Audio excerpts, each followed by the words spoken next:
Hello, we are Digby Company, and this is a reflection on our first 8 years of operations. My name is John Burrell, and I'm the Vice President of Finance. I'm Marissa Sheeter, and I'm Vice President of Research and Development. I'm Caleb Dipple. I'm Vice President of Production. I'm Rebecca Steinmetz, and I'm Vice President of Marketing.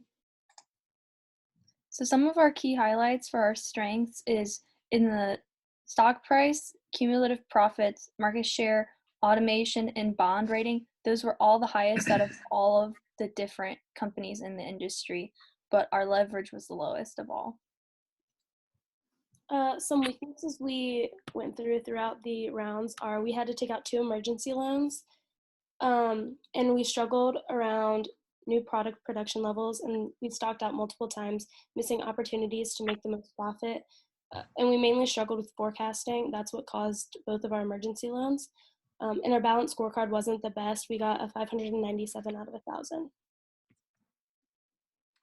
Okay, our team building. One of the first decisions we made when looking at the balanced scorecard was that we didn't agree with some of the scoring, didn't think it was feasible to chase the most points with our chosen strategies. This required us to trust in each other and our intuition, which ultimately worked out for the best. We are confident that our company was positioned the best to take over the markets, and we were relieved to see our strategies pay off as the rounds continued to pass. So for our financial measurements, our largest success measure was our ending stock price, and we chose this based off of the small practice simulation we'd done beforehand.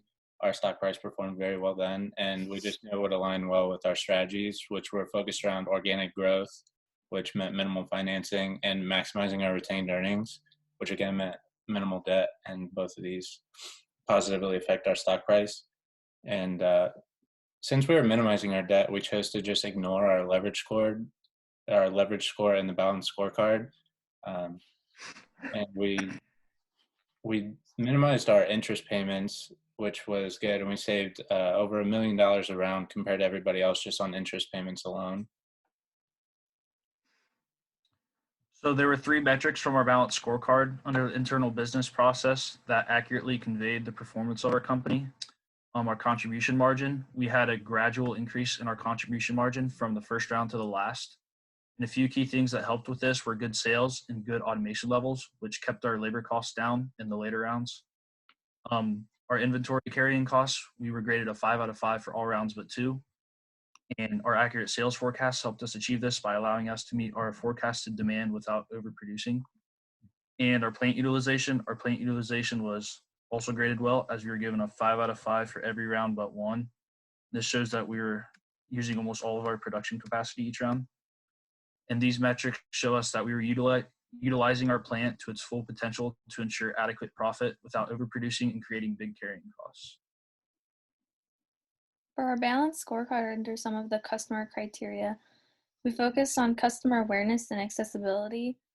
We started off with a 4.0 in customer awareness and reached a 5.0 in round 2 and held it throughout round 8.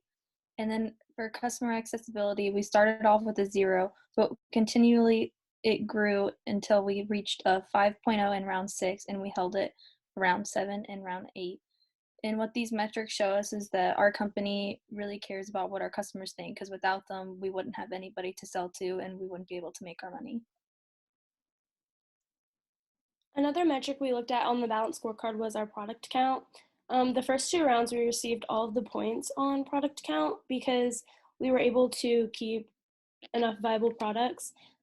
But then the number of viable products necessarily required increased as the rounds went on, and we didn't think that we had good funds to introduce new products, so we had to wait until the later rounds.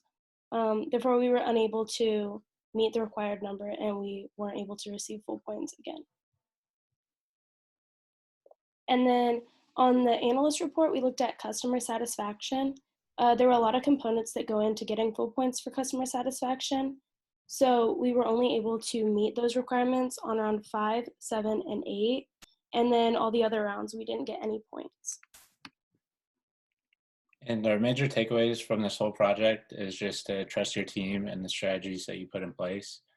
To play the long game, our scores were kind of weak from round to round, but by the end, we were exactly where we wanted to be. and to continuously adapt and improve. So we would always keep our eye on the market and see what companies were outperforming in what ways and try and figure out exactly how they were outperforming in those ways and incorporate some of those strategies into our own company.